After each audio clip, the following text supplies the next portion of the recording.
Today's lecture, I'm going to talk about the nature history and some of the exploration period exploration in Taiwan, and I'm going to talk a little bit about the natural environment and climate itself, and then talk about some of the history from the Westerners and Japanese colonization period, the nature explorer discoveries. And this slide showing the position of Taiwan Island on Earth. We are on the edge of the Asia plate and right on the tropical Cancer. So Taiwan is basically can be considered as a part of the subtropic to tropical region, but in fact Taiwan is not exactly has the tropic environment, except on the very tip of the south. And here I'd like to talk a little bit about the geography of Taiwan. The land area of Taiwan is about 36,000 square meters. The size is roughly equivalent to the state of Maryland or probably the Belgium, and a little bit larger than Hawaii Islands. And the highest point in Taiwan is nearly 4,000 meters in the middle of Taiwan, the mountain Morrison or Yushan. And the mean annual rainfall is about 2,500 millimeter, which is actually quite a lot as considered to many other areas nearby.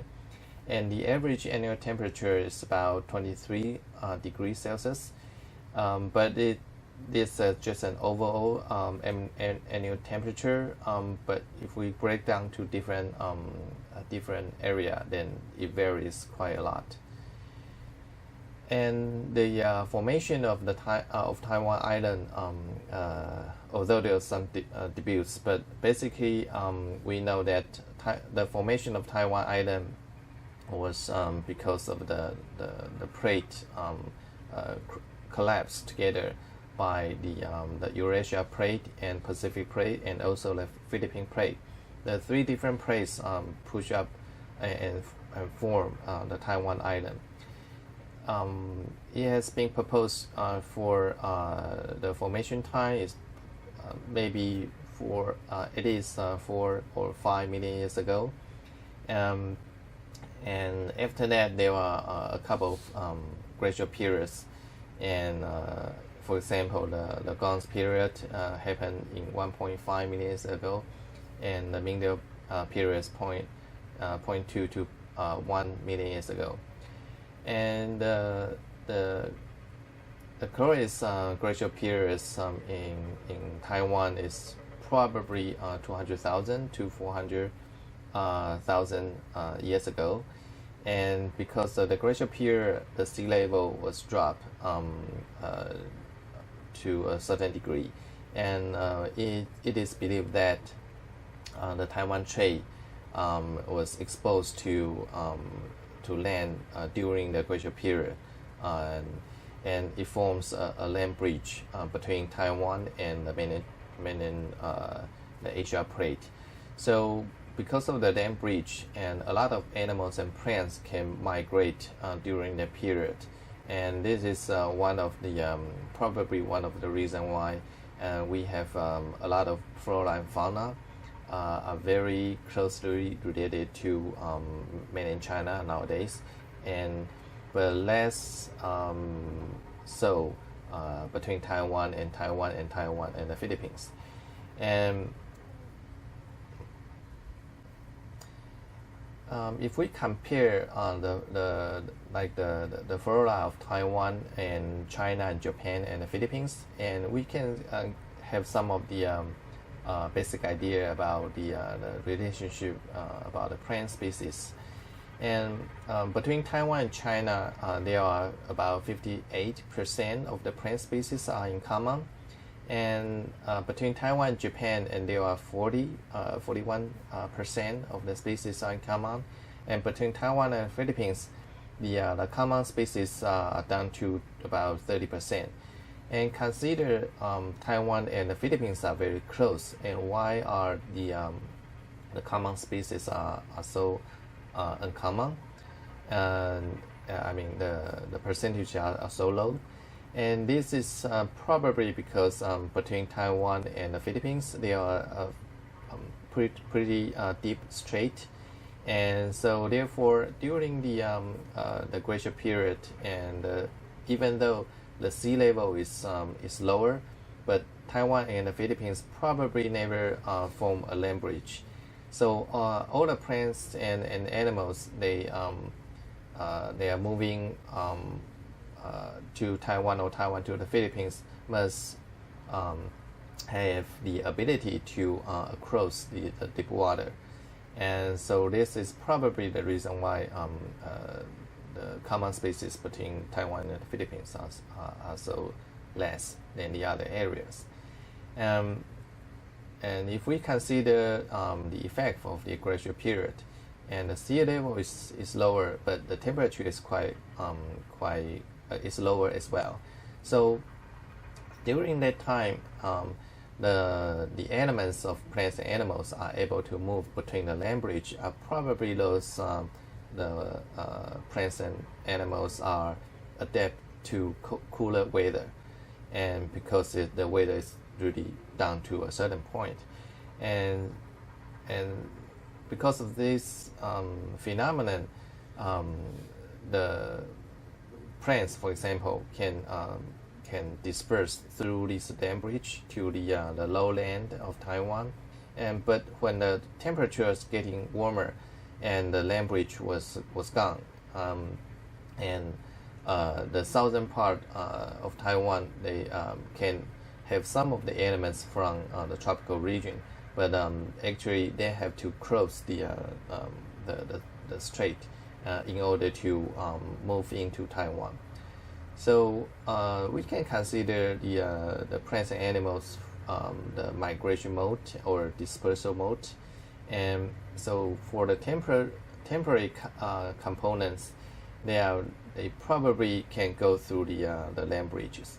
But for the tropical elements, they probably need to go through the long distance dispersal, or they are able to fly or move for a long distance.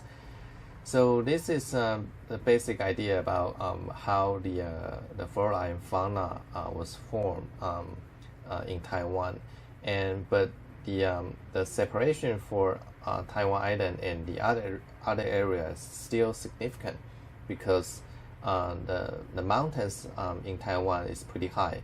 We have a lot of mountains over 3,000 meters high, and so and there are not equivalent mountains in the mainland China area. So basically, Taiwan Island is still isolated in a biological sense, and so that is probably a reason why, although Taiwan is pretty young considered to other regions, only a couple of millions old, but the endemism of Taiwan's biota is about a quarter, and this is considered to be quite high for an island that is very close to a mainland area. This slide shows the geology in Taiwan, and because as I just mentioned, Taiwan was formed by 3 different plates. So in that sense, you can imagine the geology of Taiwan can be a little bit a mixture of several different things. And in fact, because the Pacific plate was on the top of the Eurasia plate on the east side of Taiwan, so the east coast of Taiwan has a little bit different geology. I mean the rock formation and so on. We have a limestone area, and that is only formed on the east coast of Taiwan, but not on the west coast. And the west coast has some of the flatter area, and also the basin, the terrace, and alluvium plains on the west coast. And in Taiwan, all the mountains are from north to south direction, and there are three major mountain range in Taiwan. The most important one is the Central Mountain Range, and on the north there's the Snow Mountain Range, a little bit parallel to the Central Mountain Range, and even smaller and narrower mountain range on the east coast is on the eastern coastal range area. And there are several volcanic small islands in nearby area of Taiwan, like Lanyu and Lüdao and Penghu are both volcanic islands origin. And there are a couple of the upreef, coral reef area in Taiwan too, and those are basically down south, and especially the Kending area, and the plant formation, the vegetation on those areas is also quite unique compared to other regions.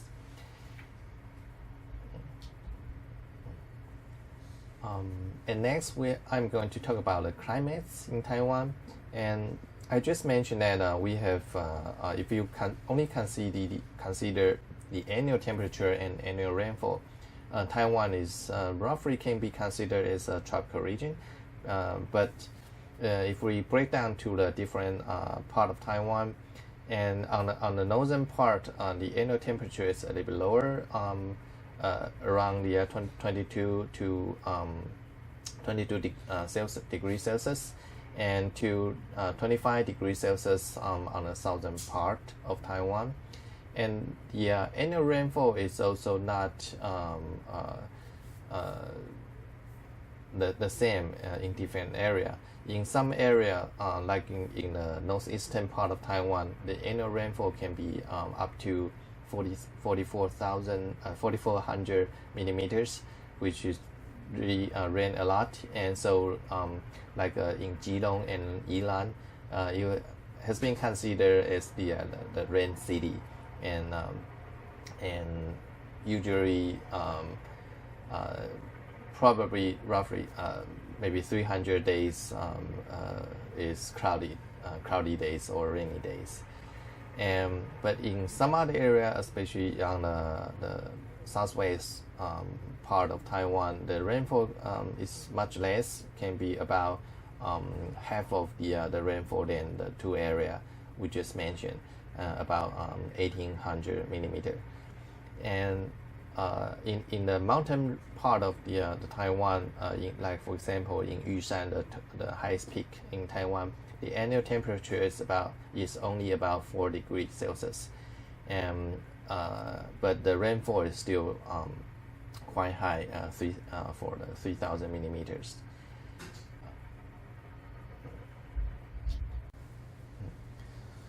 But if we even consider the average, the annual temperature or rainfall, it's not still the whole picture for the area, because the temperature and the rainfall can vary during different time of the year.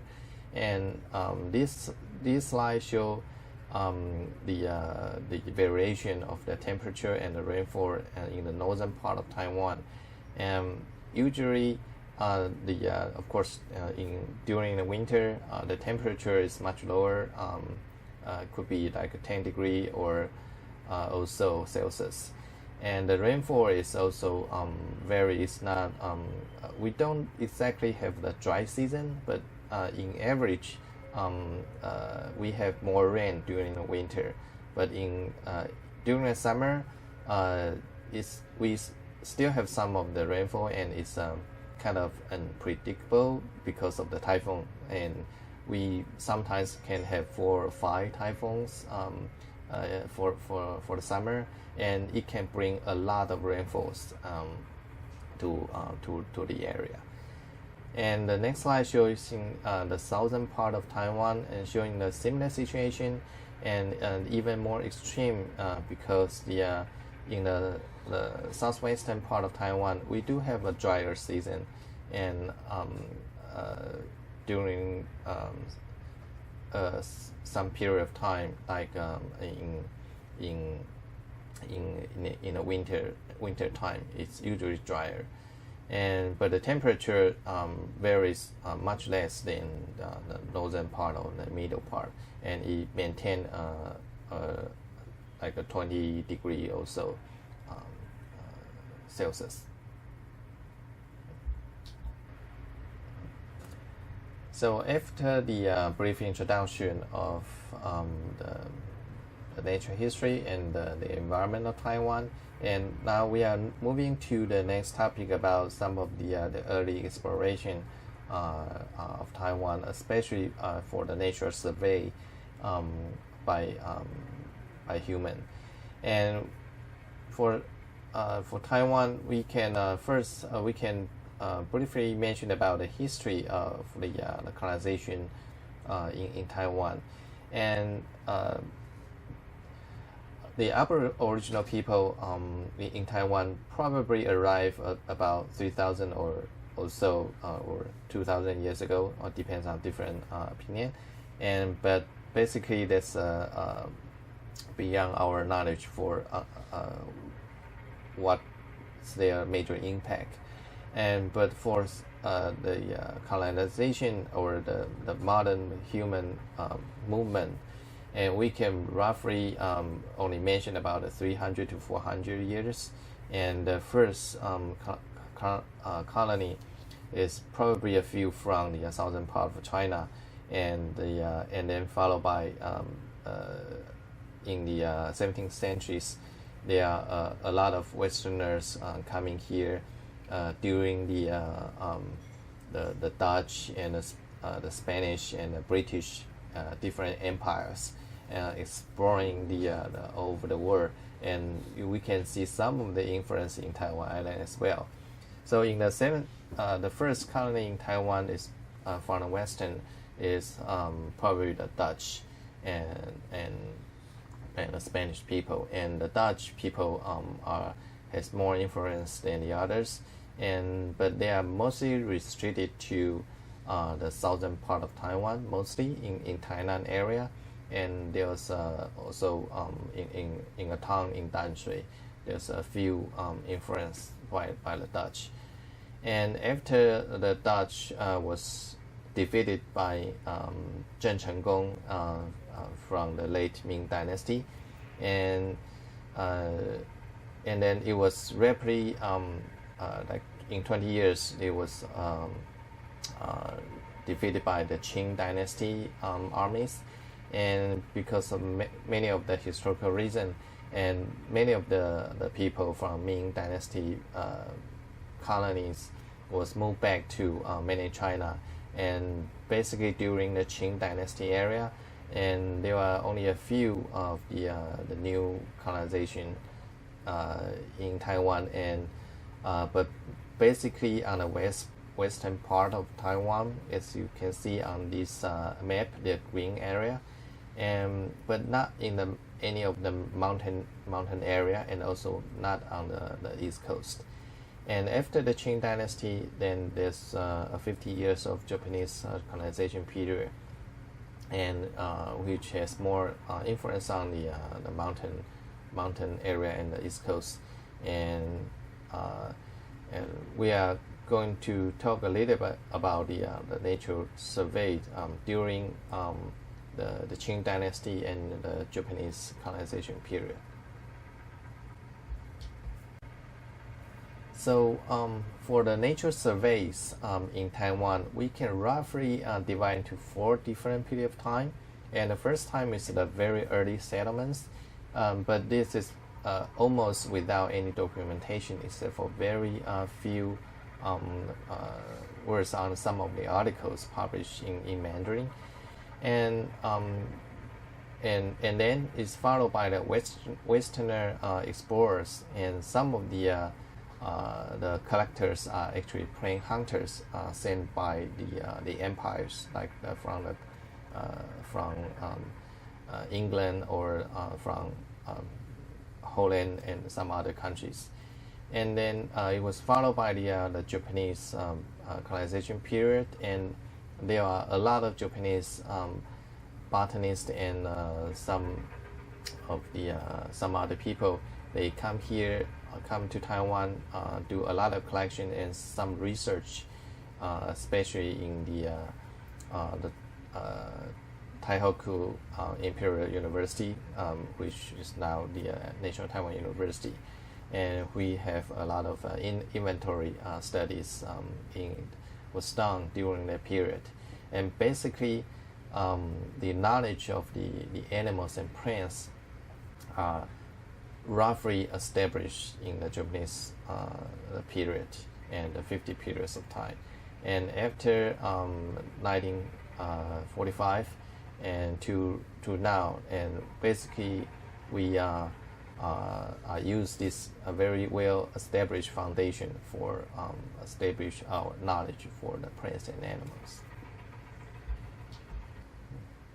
So first, I'm going to talk about the Westerners' period of time, and in the earlier 19th centuries, there are a couple of Westerners come to East Asia, and some of them also come to Taiwan and do a little bit of a collection.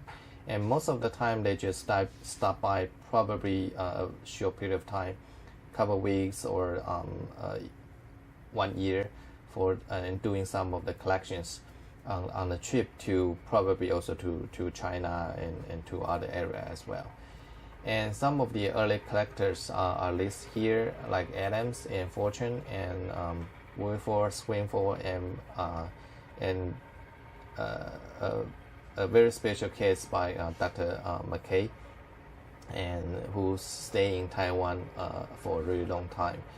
And also some of the plant collectors, Oldham, and also another animal insect collectors, Latouche, and was here before the Japanese come. So the first period was we can consider as the Aboriginal people period, and there are a few people visit Taiwan, like in 1602, and T. Chan has some of the writing on his article and mentioned about there are some cultivated species are found in Taiwan, like the rice, sesame, and the green onion, ginger, sweet potato, sugar cane, and the coconut. And so although the description was really brief, but we can roughly get some idea that agriculture was already established at this at that time. So 300 years ago, or no, 400 years ago, there are some of the small agriculture was found. And if we consider the plants, they mention, and also from the J&J's seduce, there's mentioned some more cultivated species here, and we can see some of the plants are actually only found from the New World, like the pineapple, the sweet potato, and so some of the plants should not arrive easily, and so that means that at least at that time there was some of the movements, or some of the farmers, they use some of the new fruits, and probably not from more time, like a century earlier.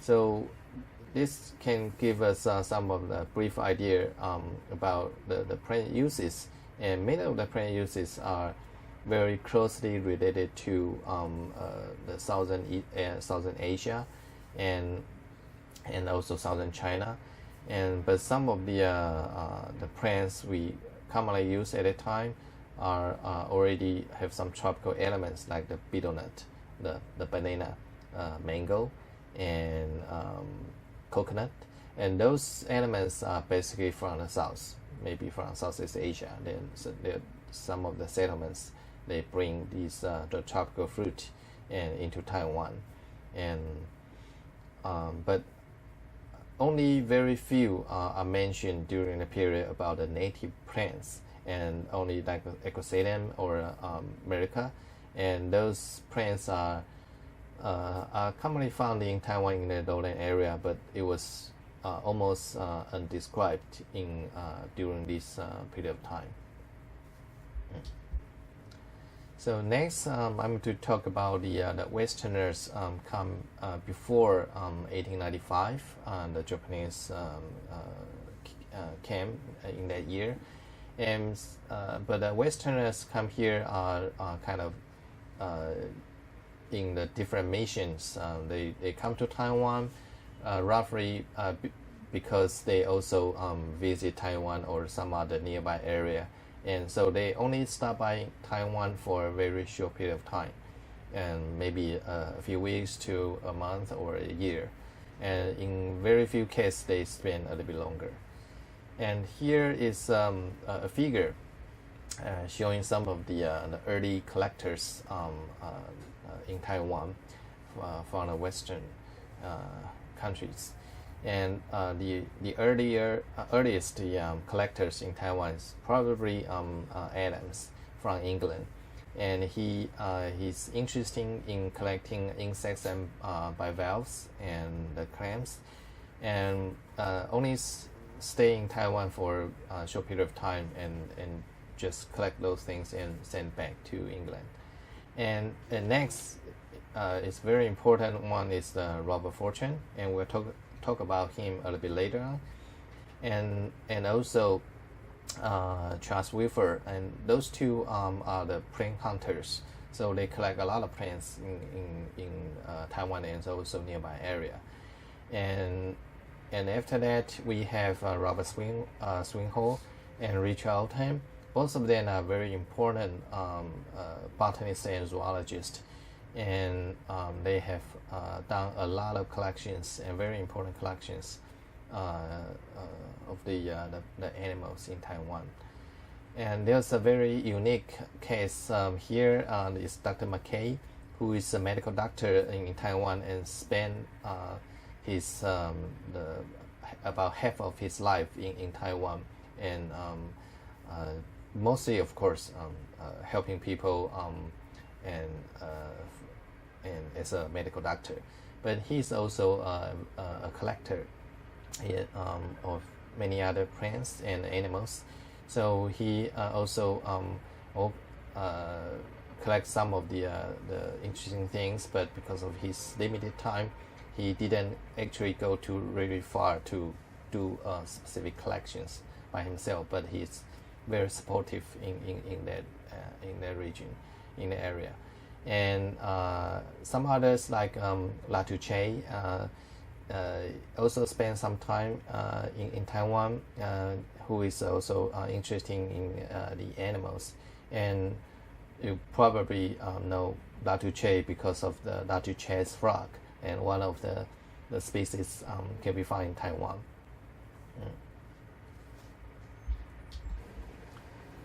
Okay. Here I would like to introduce one of the very important collectors in Taiwan for the plants, and Robert Fortune.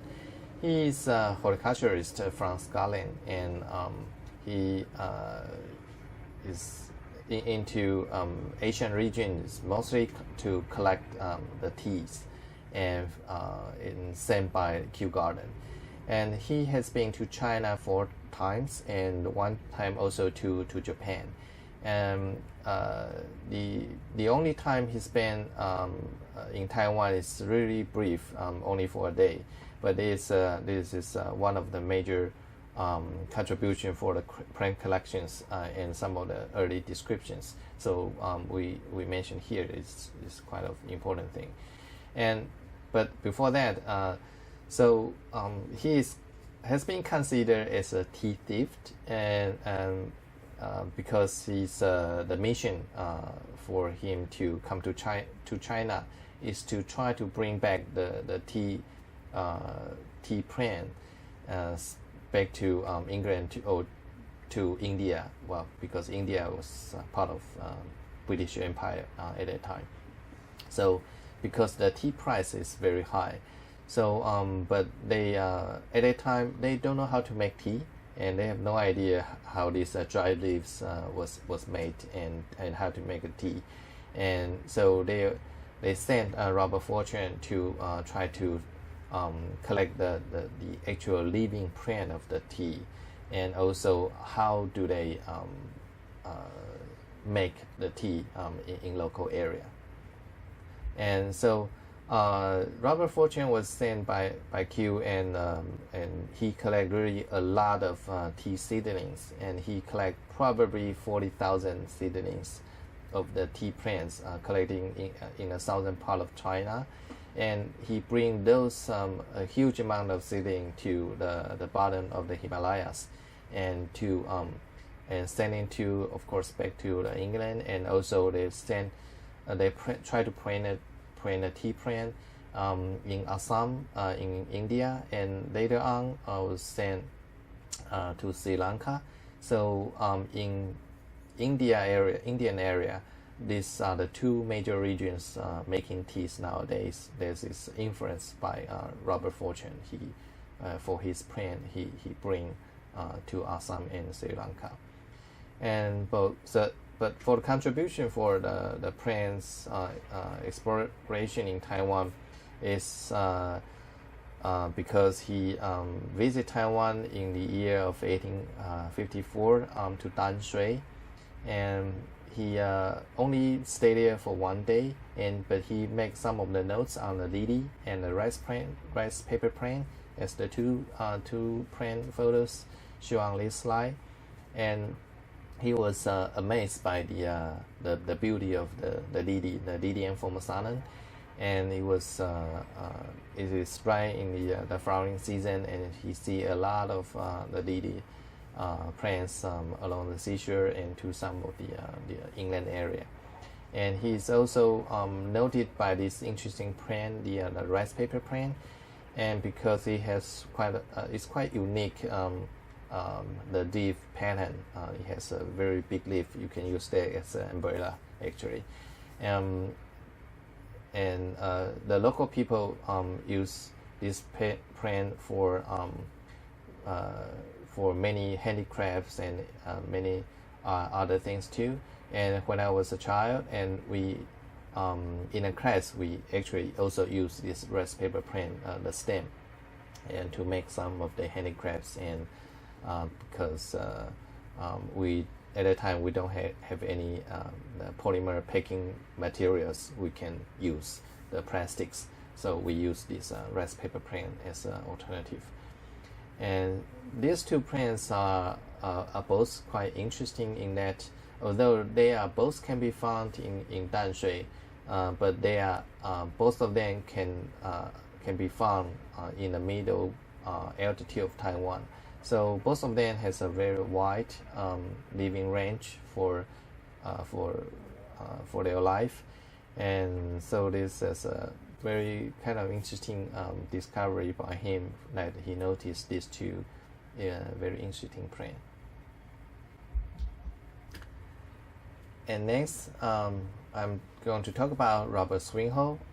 He well, if you consider the zoology study in Taiwan, he's probably the most important one. And Robert Swinhoe actually worked as a consul in Taiwan to serve for the British Empire, but his official work is actually forgotten by many things. But he's mostly remembered by his great collections of animals he did in Taiwan during 1856 to 1866, and he cataloged and named at least 227 new birds and 17 mammals and many other plants as well. So he has a very major contribution about finding the animals, especially in a lowland area, and because nowadays we understand that all the lowland area was highly influenced by human. You don't really see a lot of animals nowadays anymore. So he has a lot of documentations on those the birds and the mammals, but I think the downside is because his work as a consul, so he don't really have any time to do any collections in the mountain area. So he did most of his collection in the lowland areas, particularly on the southern part of Taiwan. And so because of that, and he some of the common birds and endemic birds in the middle altitude of Taiwan was not found after 40 years. He left Taiwan, and he left Taiwan is not because he didn't want to, but because his duty. He need to move back to Xiamen as doing his consultant job for the British Empire. This is a map of Taiwan in 1864, and this is one of the very several different kind of maps drawn in that period of time. And I only show the southern part of Taiwan in this picture, and I like to show you because you can see very interesting fact in the western on the upper left corner, and you can see in this area you can have some of the blown ups of this region. And as probably all of you are aware, in the actual image of Taiwan now, we don't have this kind of a huge bay in that area, and this is very close to Kaohsiung area. So why this region was brought up on this map is because they are very well studied, because they have a lot of knowledge about the geography around this region. So they kind of try to make it detailed, and they have roughly no idea about what's beyond that, and so anything else is unknown at the point. So I just kind of found this is quite interesting. So I show this image to you. And this picture was showing Swing Ho took a British boat called Inflexible, and he's trying to circling the island of Taiwan because he really want to explore a little bit. But he did not succeed because of some of the Aboriginal people. They try to avoid those people to get closer to the land. So he never really have any successful stories in eastern part of Taiwan. So basically, during that period of time, is almost unexplored. The whole East Coast region, and because have some real problems in that area. But in the next slide show here is some picture was took in Takao, which is the Kaohsiung area, and so this is one of the very few photos you can see nowadays for the seashore region in that period of time. And first you can see there are already a lot of settlements in the area, a lot of the boat on the harbor, and some of the lowland was basically covered by houses. But on the foreground you can see the two individuals of the phoenix, Hansiana, and it can be found on the seashore. And it has been documented that this species is quite common on the lowland, especially on the seashore of Taiwan. But nowadays you don't see that many because most of the habitat was destroyed. But you still can see the plant in some patch area like the eastern coast, and also in the Taichung area you can see a few populations of this species nowadays. but basically you don't really see that in Kaohsiung right now nowadays. And here is another drawing from the period of time, and this showing the swimming hole was exploring the lagoons near Kaohsiung area. And so in this picture, you do see some kind of tropical feedings in that they have two major tropical elements of plants here. One is the fig tree, and you can see a lot of the aerial roots on the background. And also you can see some of the palm, the mountain palm or the mountain date in Taiwan. But that specific palm was quite common in lowland Taiwan as well. So of course, again, and you don't really see this kind of tropical canoeing area you can do in Taiwan nowadays. Is basically the environment is gone, but the fig tree, the tropical elements, is still retained in the southern part of Taiwan. I mean the southern tip of Taiwan, like Kending area. You still can see such kind of forest in the area, and also in Lanyu and the volcanic island offshore. And you can see such kind of tropical plants environment in Taiwan.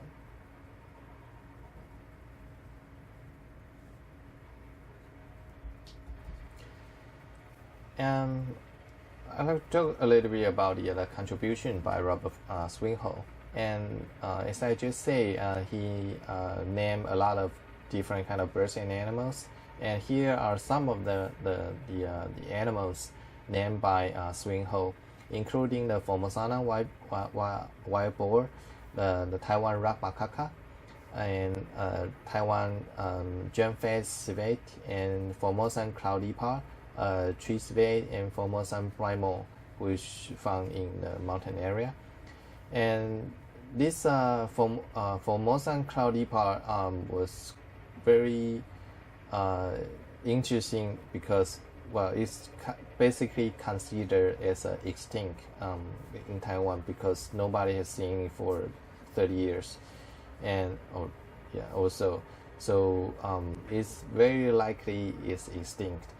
But during his period of time, he still can get some report from the Aboriginal people, because some of the Aboriginal people, they use the skin of the cow leopard as a cloth, and so at that time it's still visible.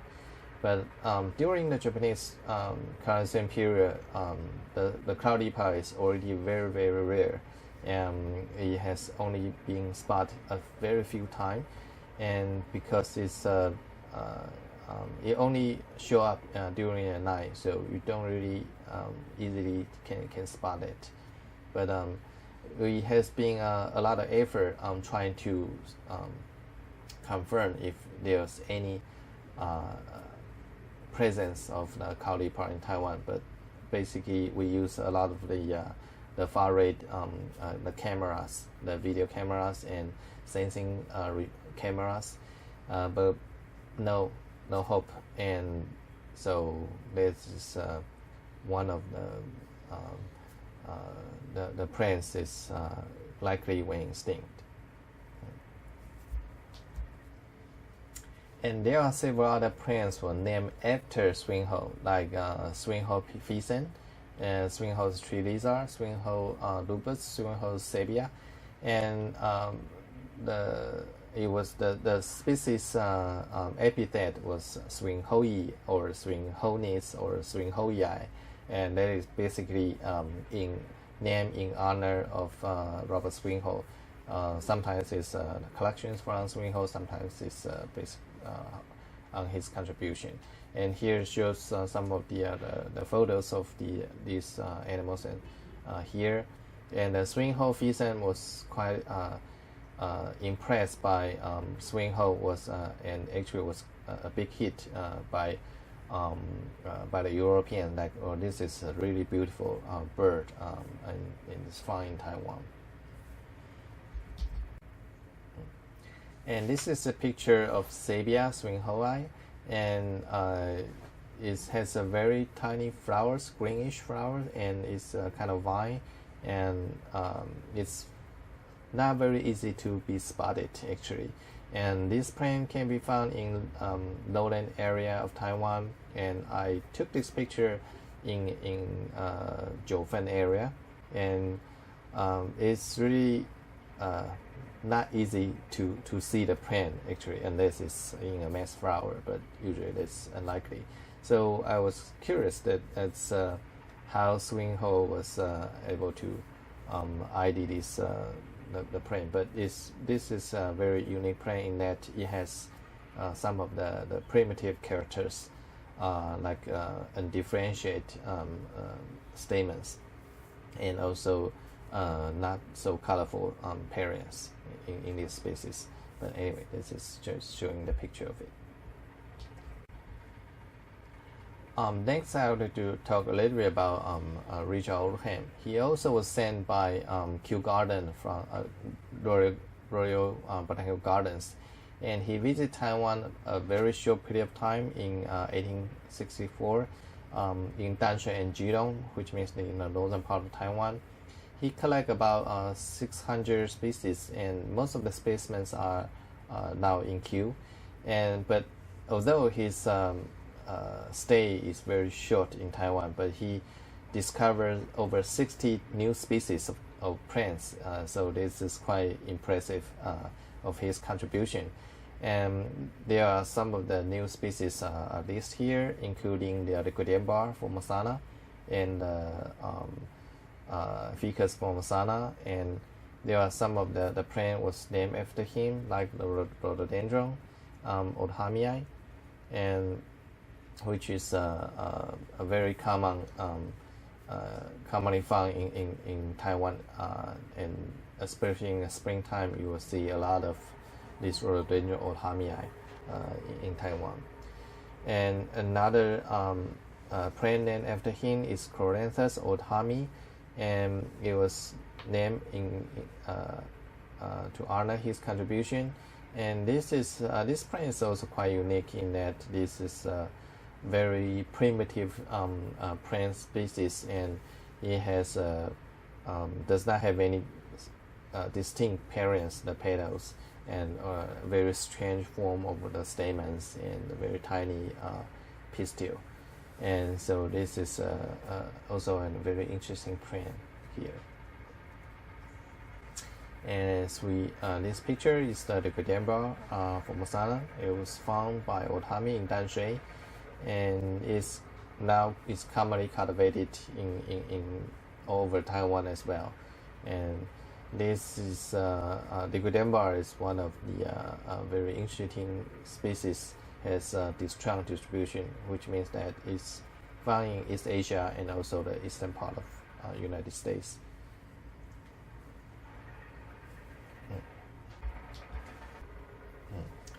Next, I would like to talk about Augustine Henry. He's a doctor, Irish doctor, and he's staying in Taiwan for quite a period of time, 3 years, and mostly staying in the southern part of Taiwan, like Takao, Kaohsiung northeast, and also Wanjingzhuang in Pingdong area. And he did some of the collections in South Cape, right now the Oranby, and for some of the investigation here. And he did a lot of the collections and in southern part of Taiwan. So he has quite of the major contribution in the southern flora of Taiwan. And he also went to Southeast China for collecting, and during 1880s, and he collected over 16,000 specimens in total for those 10 years period of time, and he published over 1,000 new species, including southern China and Taiwan. And of course, because he spent much more time in southern China, so he really has a lot of influence on the regional flora. And he published a list of plants from Formosa in 1896, and that is 1 year after Taiwan was under Japanese colonization. And this book is the one of the most important reference on the early Taiwanese the plant research, because it's basically summarized all the studies before the Japanese colonization period and done by the Western collectors. So he is kind of conclude in this period of time for the plant study. In Henry's book about the list of Taiwan, the plant list, and he documented about 1,300 species of plant species, which is about a quarter of the plant species we know now right now for the plants in Taiwan. And he documented about 103 species is endemic to Taiwan, which means it only found in Taiwan and nowhere else, and which is a little bit less than 10%. He mentioned that most of the endemic species are collected in the mountain area, and so he put a special note that he think if there was a more complete survey in the mountain area, we probably see more endemic species of plants in Taiwan. And the conclusion is actually true. And as we know that most of the endemic species in plant species in Taiwan is from the mountain area, and especially in the high mountain area. And he also has drawn a conclusion that a lot of the plant species in Taiwan has some common with the southern China and also Japan. And because he also studied a lot of plants in southern China, so we think that it's because he's more familiar with the region, and he can draw this kind of conclusion. And he also noted that some of the lowland plants in Taiwan has some common elements with the plants in India, but not quite so compared to the Philippines and Australia. And so he basically considered the lowland flora is closer to the South Asian to East Asian plants, but not the Australian flora, which is more or less true as today's knowledge, that basically we share more common plant species with China, and then Japan, and then the Philippines.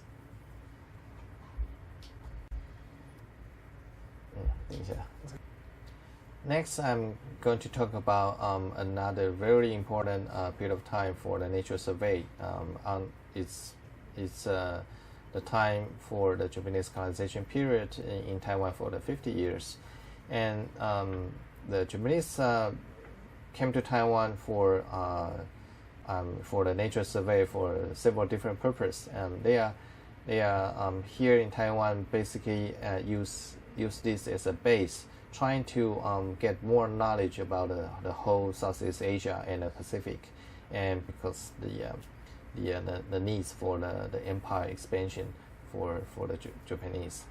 And so they sent out a lot of scholars from the imperial universities, and a lot of the zoologists and botanists. They try to collect a lot of materials within the island and also from the Southeast Asia, and as much as possible. So they have some systemic collections made by the different scholars, and they are mostly associated with the Taihoku Imperial University.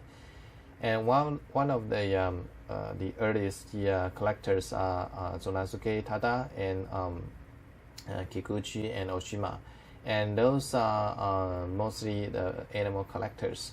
And in the early period of time, and those collecting are also studied in the middle part of Taiwan, and especially the Kikuchi and Oshima.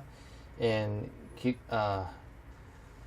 Yonelaro Kikuchi is actually the first person who collect the whole specimen of Mikado pheasant, and this is a very beautiful bird and can be found in the middle altitude of Taiwan, and it has been seen.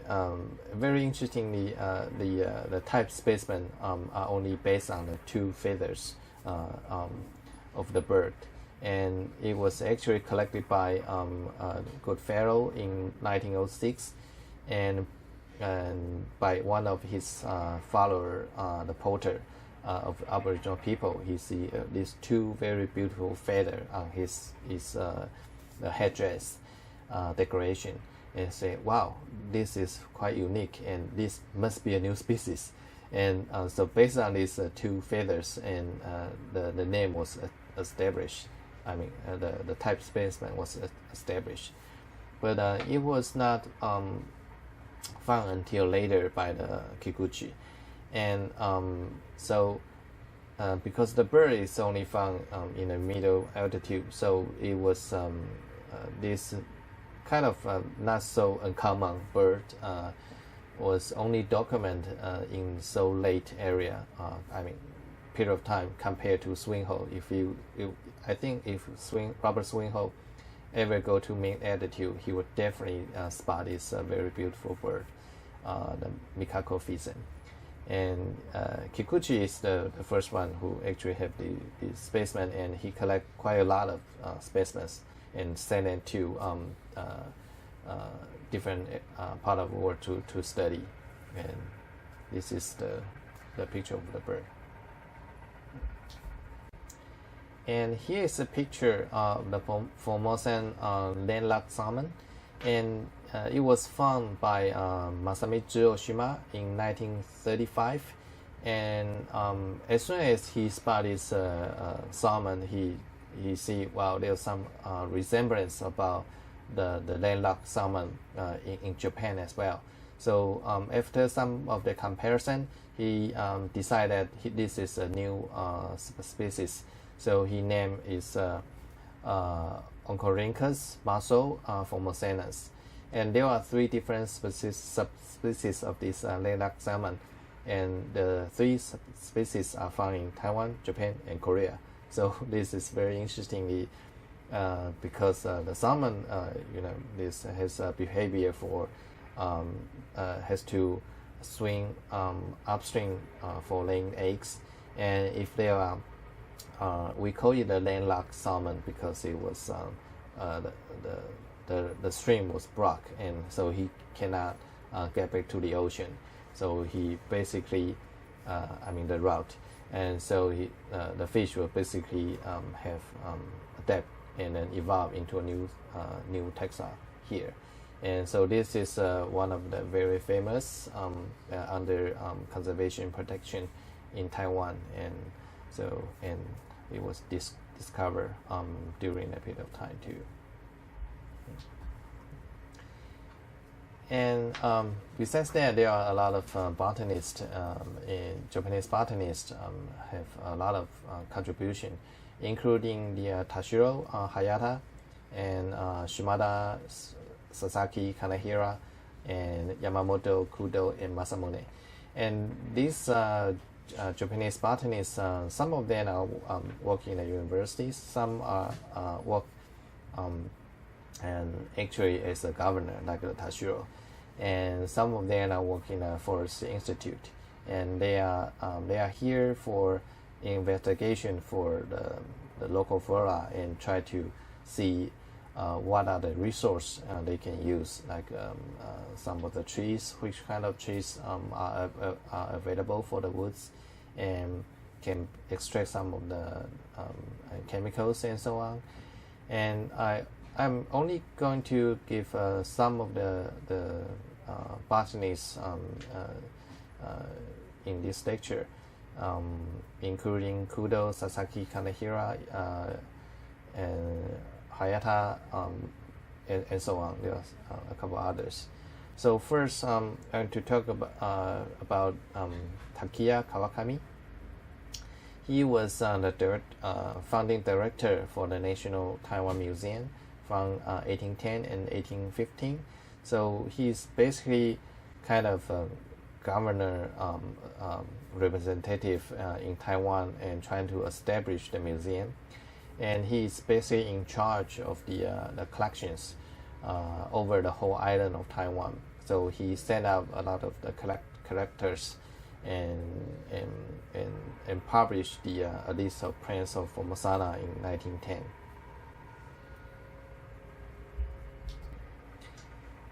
And this is a picture of the plant named after Kawakami. It was named by Hayata, one of his followers actually. And this is Exocaria Kawakamiae from the family Euphorbiaceae. And this plant is only found in very southern part of Taiwan. It's a very tropical element for the plant itself. And so this is one of the examples. You can see a lot of the plant species names in Taiwan that is always some kind of, not always, a lot of plant species name epithet, and the name was named by Japanese and or after Japanese names. And next, I'd like to talk about Hayata. The Bunso Hayata was actually probably one of the most important contributors of Taiwan's flora. And he came to Taiwan and did a lot of research, especially in the higher mountain and area, and do a lot of collections. And in 1906, he published the Emeritio Plantarum Formosanarum, and then follow up with several other different publications on the plant list and so on. And in 1911, roughly less than 20 years after Henry's the plant list I just mentioned about, he recorded 170 families and about 3,500 species of plants in Taiwan. So consider that only 1,300 species published by Henry. This is basically triple in 15 years or so. So this is so you will see the Japanese is really trying to push the plant inventory, and the number showing here is about 70% or 80% of the plant species we know already. So exactly 100 years ago, the flora was basically well studied in a sense by the Japanese, and this is quite an amazing accomplishment by in the early days. One of the famous plants described by Hayata is Taiwania cryptomerioides, and you can see from the genus name, he named the plant, the genus plant, after Taiwan, and so this is the only genus name which has Taiwan origin. It's Taiwania, and it's also became the one of the journal published by the Department of Botany, and it's the same name, under the same name, Taiwania. And this plant was published by Hayata in 1906, and this slide shows the original description of the plant species and his original drawing, and it's one of the highlights of his contribution of this and you can see the description at the bottom. The genetic name is derived from Taiwan, the Chinese name of the island of Formosa. The generic name was originally and provisionally given as Taiwan nidus, an appellation now suppressed in favor of the permanent name Taiwania. Anyway, so kind of a name change here. So this is a new species published by Hayata, and a new genus actually published by him at that time. And next I'm going to introduce Yunshun Kudo, and he's for special meaning because he is the founding director for the herbarium at Taiwan Imperial University, the NTU. So he is the one to set up the herbarium itself, and this picture is a picture, era picture of NTU at 1931. And at that time, I don't know if you can recognize, this is still the NTU campus, main campus here. In the middle is the Royal Palm Boulevard, and right in the middle, and you can see the Fu Bell in the area, and also some of the exercise area on the bottom, and also the road leading to the Roosevelt Road on the right. And the red arrow showing here is the herbarium right next to the number 1 building of the campus. So herbarium is basically one of the very early building was built in NTU. And this is the current picture of the herbarium now, but the building was remained about the same as in 80 years ago, and of course the exterior has some new modeling, and the inside the cabinet, the wooden cabinet, are actually all from 80 years ago, and remain still in pretty good condition. And we'll see that in some of our herbarium visits later on of the lecture. Okay, next I'm to talk about Ryoso Kanehira, and he's working mostly on the forestry. So for the forestry industry purpose, he need to study the woody plants, and he basically established the herbarium at a forestry research institute in 1904. So one of the very early forestry research institute in Taiwan, and he published the woody plants in Taiwan in 1917. It's one of the very important the woody plant species list, and also some of the drawings in Taiwan. And here is some plants named after Kanehira. It's a Mitrastema Yamamotoi variety Kanehira. And this variety is only found in Lianhuachi in Nantou area, and interesting little non-photosynthetic parasites, the parasitic plant, and it does not have any chlorophyll, so it basically needs to parasite on some of the host, and very unique plants indeed. Next, I'm going to introduce Shunichi Sasaki, and he's one of the very well-known Japanese botanists, but he does not have a very high degree compared to like Masamune or Yamamoto. But he did a lot of collection studies in Taiwan, and published this plants of Formosa in 1928, and recorded over 3,000 species as well. And he has a lot of interesting in different groups, and one of my early studies of legumes was actually done by his thesis work, and so I have some I quite admire his very detailed studies on several plants here. And here is one of the plant legumes named by Sasaki. There's Astragalus noncotaxensis, and it's from the Fabaceae family, and it is only found in the mountain over 3,200 meters in Nanhu Dashan area. There are small peaks. You can find this very unique plant species, and this is a photo I took when I go to Nankou Taishan. Very beautiful flowers, and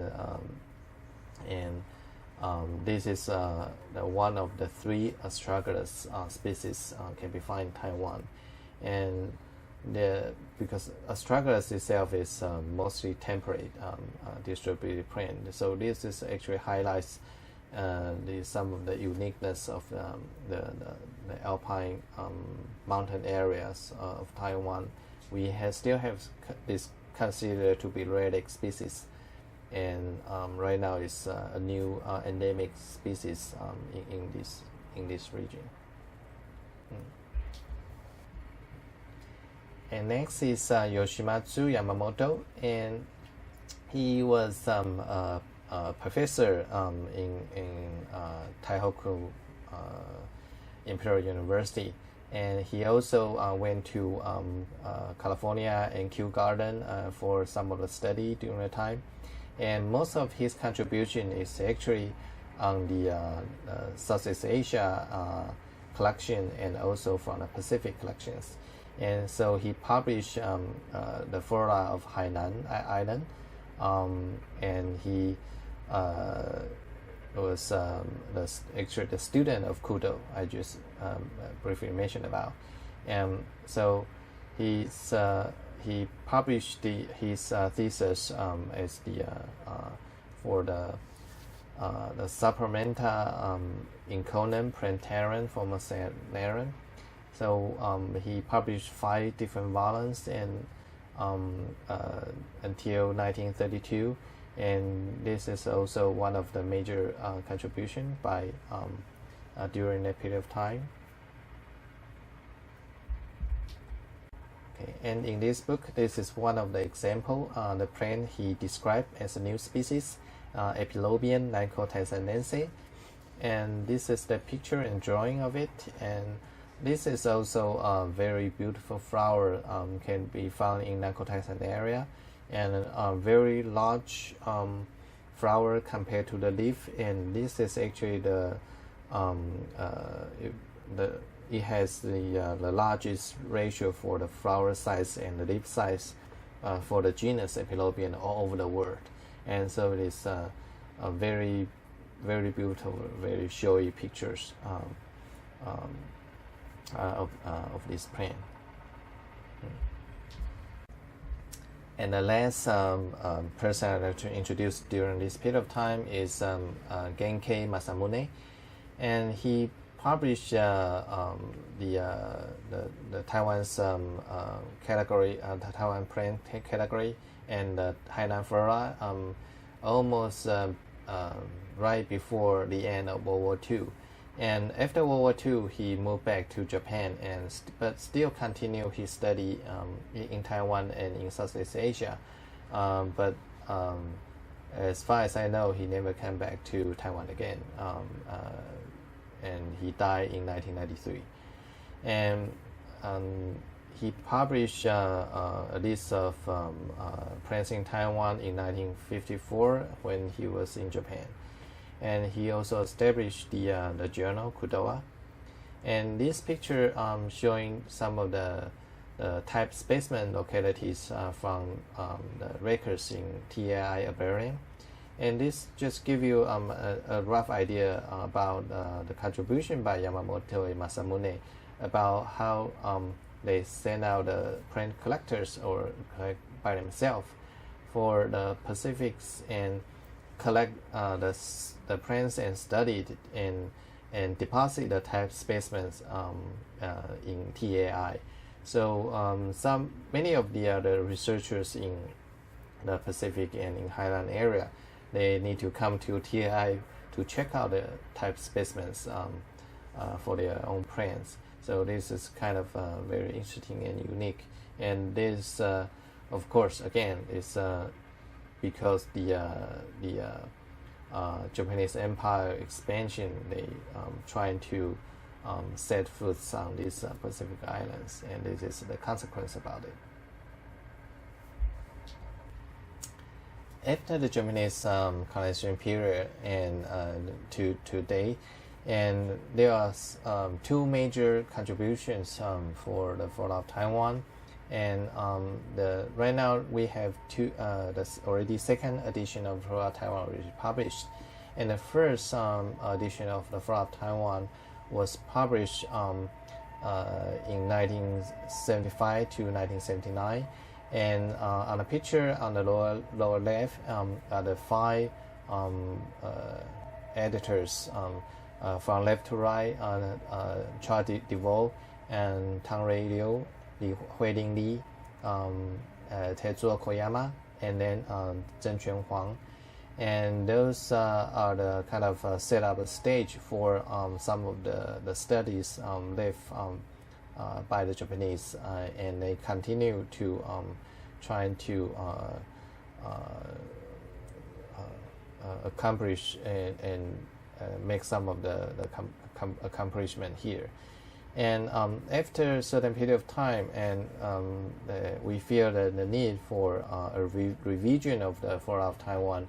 So there was a new committee was formed under the leadership of Dr. Zhen Quan Huang, and we still keep the 6 volumes of the flora, and it was a huge effort, spanning almost 10 years of time, and a lot of plant taxonomists were involved in this work. And during the time, I was really honored to be part of it, but I didn't do any revision for the flora itself. But I was a pre-editor for two of the volumes for the flora of Taiwan. So I am really happy to be part of the history of the flora of Taiwan in here.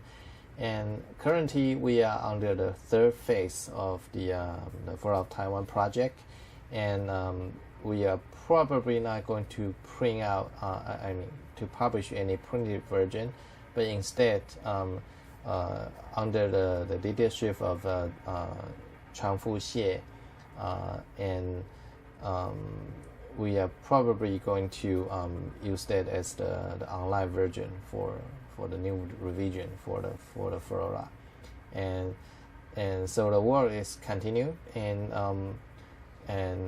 it was all based on all the great work has been done by the collection by the Westerner, and a great contribution from the Japanese.